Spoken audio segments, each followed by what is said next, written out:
Hello, you're watching Policy Beast. This is a special episode because the 5th of February 2021 is going to mark Kashmir Solidarity Day. Despite the fact that it is going to be Kashmir Solidarity Day and Pakistanis and human rights champions all across the world stand in solidarity with the Kashmiris, the fact remains that egregious human rights violations continue unabated in Indian illegally occupied Jammu and Kashmir.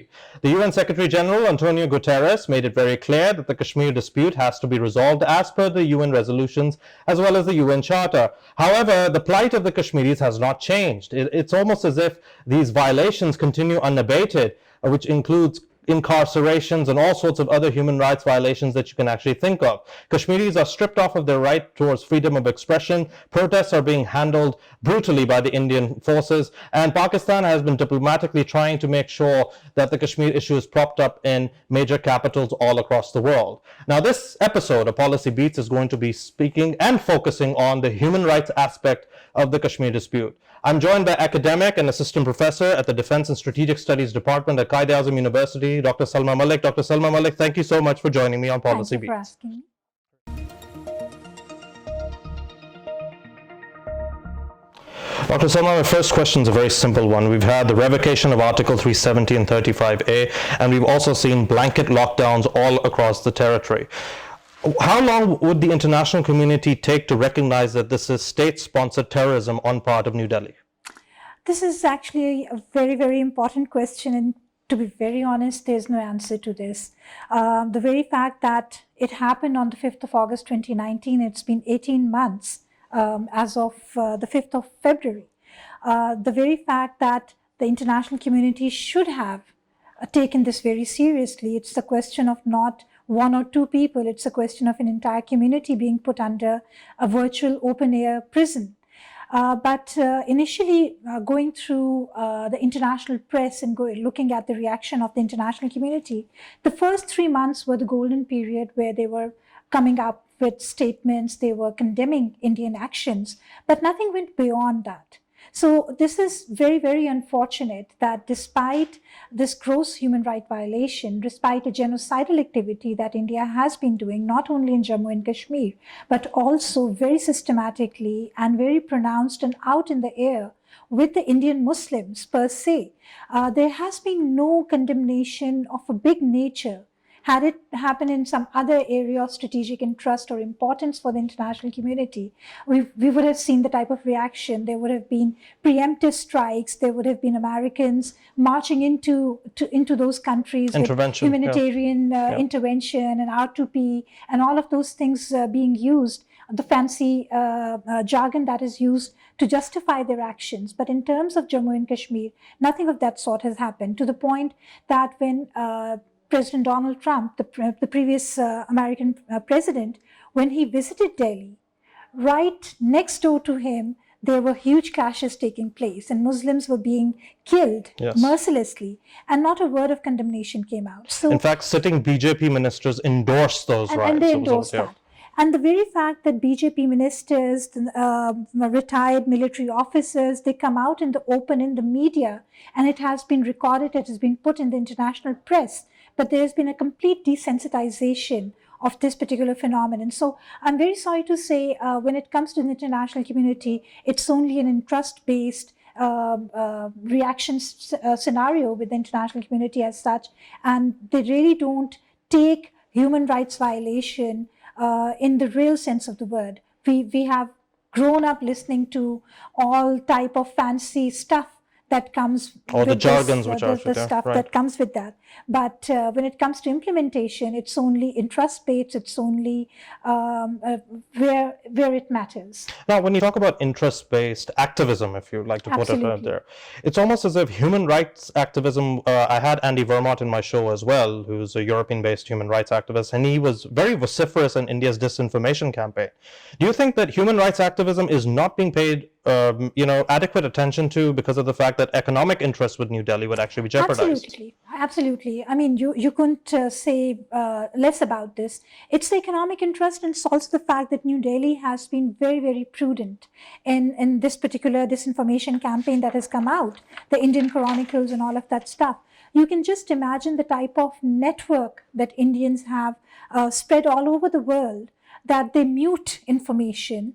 They do not allow the type of information to come out which is going to malign them or which is going to harm them. So that is also something very fascinating to see, the way New Delhi has spread its web, and the way they have engineered news, the way they have engineered consent in their favor. But of course, there are no two views about this factor, that the economic interest, the fact that in this time of global recession, with the COVID happening for 1+ year, and I think the second year is not going to be any less economically bad, that there is one country which has open money to show to the world and go for the most expensive commodity, and that is the arms purchase. Right. So no one really wants to antagonize New Delhi, and they're happy. At least there are weapons which are being used against someone, whether it be Kashmiris, no one really cares. And another aspect to this is also the fact that this has also been a time of ultranationalism. So in this garb of ultranationalism, anything has been permissible.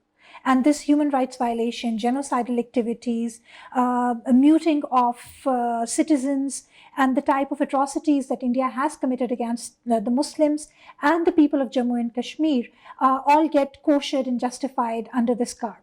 Right. So when you talk about getting koshered and justified under this garb, do you think that we can draw parallels between the state of apartheid in South Africa, or we could say that the state of Israeli settlements, or the proliferation of Israeli settlements on occupied Palestinian lands, and the Indian illegally occupied Jammu and Kashmir situation? Absolutely, absolutely. In fact, this is something very fascinating, and I think one more thing that I would add to your previous line of questions is that there has been very little writings, research, scholarship on the plight of Jammu and Kashmir. And I think there's a need to have genuine, not emotive and rhetorical scholarship, but genuine scholarship, fact-based stuff that needs to come out. That doesn't help if you have an information blackout. But there's an information blackout. That is so true about it. But to this point, actually it were the Israelis who gave the Indians the blueprint that we have done this with our territories. Why don't you replicate that?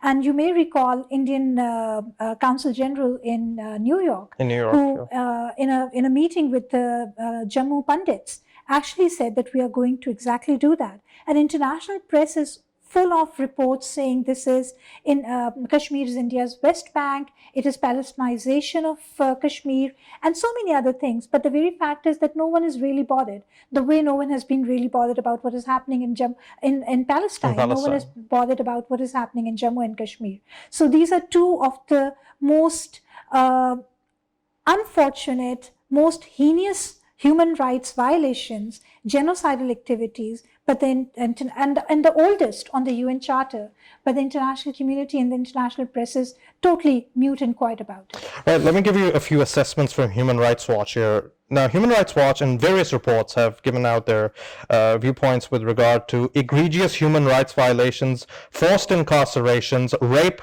murder, extrajudicial killings as well. So it's almost as if the international community, which has been championing human rights cause, and maybe you could say Xinjiang in China or elsewhere all across the world, there's subjectivity with regard to how they're dealing with one case study as compared to the other case study, because Human Rights Watch has been used as a yardstick to demonize China and more other countries all across the world. But the very same findings within HRW are not necessarily being propped up in the international community with regard to India. Why do you think that's the case? Primarily what you have said, it's entirely selective, and it's also the point that I said earlier, it's very interest-based. I mean, if 1/4 of what is happening in Jammu and Kashmir had happened in Sri Lanka, we saw what the type of international community's reaction. We also know that in 1994, when there was a genocide in Rwanda, how the international community very reluctantly and foot-draggingly approached that question. And unless and until there were lakhs of people killed in 100 days' time, virtually the entire community was wiped out. Right. Only then did the UN also react. So unfortunately, these human rights bodies, they may come up with one fact-finding report after another, but the fact is that these countries would only react when it suits them. And that is one of the most unfortunate developments in the annals of history, one would say. Right. Now, my next question is a very simple one. what's next for the Kashmiris? We're talking about Kashmir Solidarity Day, which is today. And we're also looking at a situation where, there will be protests which would be taking place. There will be, you could say, marches taking place in major capitals all across the world. Is that really enough? Because it's not really changing the plight of the Kashmiris on the ground. They're basically suffering what many people would actually say annexation, illegal occupation, or you could say a state of apartheid, as I earlier mentioned. So what's next for the Kashmiris? Because it's one thing holding Kashmir Solidarity Day. We need to appreciate it on part of the Pakistan government, but it's quite another thing to ensure that that act of solidarity is translated into something tangible. I totally agree with you. Unfortunately, what we definitely see is that various of these days that happen, they only become commemorative. I mean, around the 5th of February, we have virtually every institution doing something. That is also good. I mean, that kind of proves that they are not alone. But this is like, very episodic. What we technically need to do is not only to keep hammering this point, and I'm virtually using the word hammering yeah. and not sensitizing the people, hammering this point in all human rights institutions in the UN. We need to have our special envoys, the parliamentarians, scholars, media, social media, talking about Kashmir constantly. But haven't we been already doing that? Yes, we have. But I think what we now also need to do is to look at these things, as I said, not so much emotively, not so much rhetorically, but with a lot of intelligence, with a lot of scholarship. And I also think that we need to understand the way the social media and the way the international media gimmickry is happening.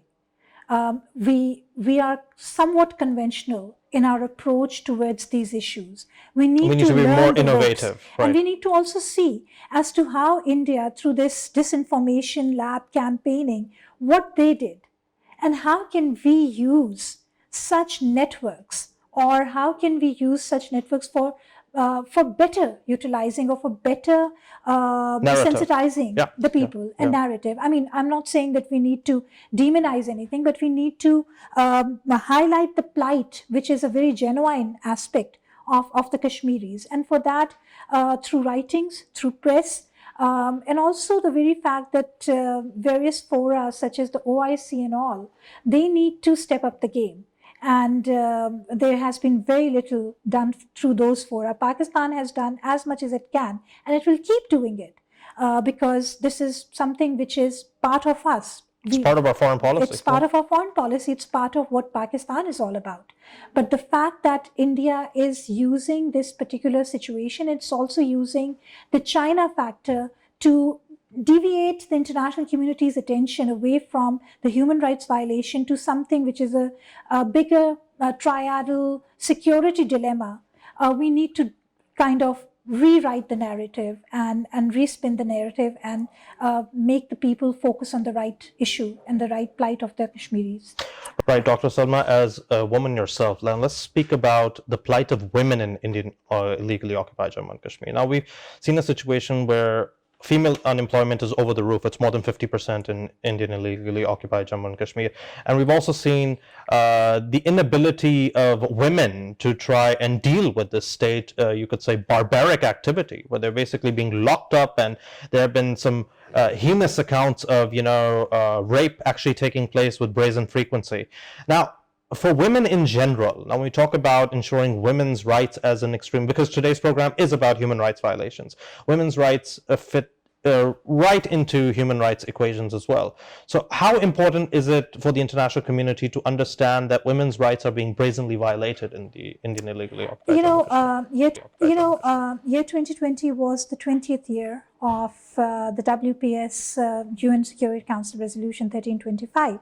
Which has been considered the mother of all resolutions when it comes to women in peace and security and conflict scenarios. And then there were several resolutions that followed that. Yeah. And then we had, as a part of that, an independent resolutions, 3 of them on youth, peace and security. Now, why I'm mentioning these 2 resolutions together is that when it comes to women, one is how they're directly affected by a conflict, and one is how they are indirectly affected to a conflict. And when we say they're indirectly affected, technically, for a woman who loses a child, for a woman who becomes a half widow, For a woman who is living in a widow village, it's not an indirect trauma. It's a very much direct trauma. You're talking about loss of livelihood. Just look at this factor that for the last 18 months, the Kashmiris, they cannot communicate with anyone. They can't even communicate with their family, which is living apart. They don't know. They can't even communicate with people inside the occupied valley as well. Occupied valley, exactly. So if you're living in one township and there's someone living in the other township, you have no way of communicating with them. And actually, I really found it fascinating that people are so ingenious that they use television to inform each other. And there was a strip going on that mother and father, so and so are fine in this city. So we are just letting you know, because there's no way of communicating with each other. The internet is off, the telephones are off. There is no way people can earn their livelihood. The domestic cottage industry, that was the main backbone of Kashmir's economy, that has totally been wiped out. Plus the fact that this 35A and 370, that Indians say that because of the 35A, the women are going to get more right here, and the love jihad and the right of citizenship and all that stuff that the Indians have been using, Modi government has been using, that it's going to empower women more. It is actually retrogressive, because it is not going to empower women. It is actually going to, it's going to do the opposite. Exactly. It's just doing the opposite. And it's just a gimmick to make the non-resident Kashmiris domiciled citizens of Kashmir, which technically means that women are again going to be marginalized. One aspect. The second aspect here is that when at an average, women, when they're passing through the streets, they are stopped by the police, they're humiliated, they're harassed. The type of body searches that they have to undergo, their menfolk are routinely picked up, they disappear. Teenage children, under teens, they are actually snatched away from their mothers in the dark of the night and taken away, and they don't know where they are under the Public Safety Act. For 2 years, and the Armed Forces Special Act, no one knows anything about those children. Kashmir has a history where in Kunan Poshpura, the entire 2 villages, women were physically abused and humiliated in front of the menfolk. Those women gave testimonies. They are recorded testimonies. The international community remained quiet. Had it happened in some other place, it would have created such a hoopla about what has happened in to the China, women. for example. Yeah. In China, for example, we have villages which are full of women only. There are no boys, there are no men, there are no teenagers, male teenagers in those villages. They're widow villages, they're women who are half widow, and that's how they have lived forever.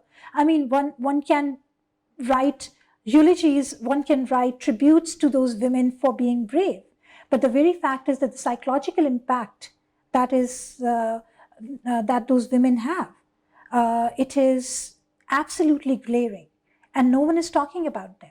There is no one who is there to counsel them. There is no one there to provide them with livelihood. And in fact, if the women venture out of their houses, they are regularly abused and they are regularly humiliated by the Indian security forces, by the civil bureaucracy or the setup that there is, and it's going to become all the more difficult for them now with these changes that have come about. Absolutely, and it's almost like a multi-layered strategy. It's very systematic. It's very systematic now.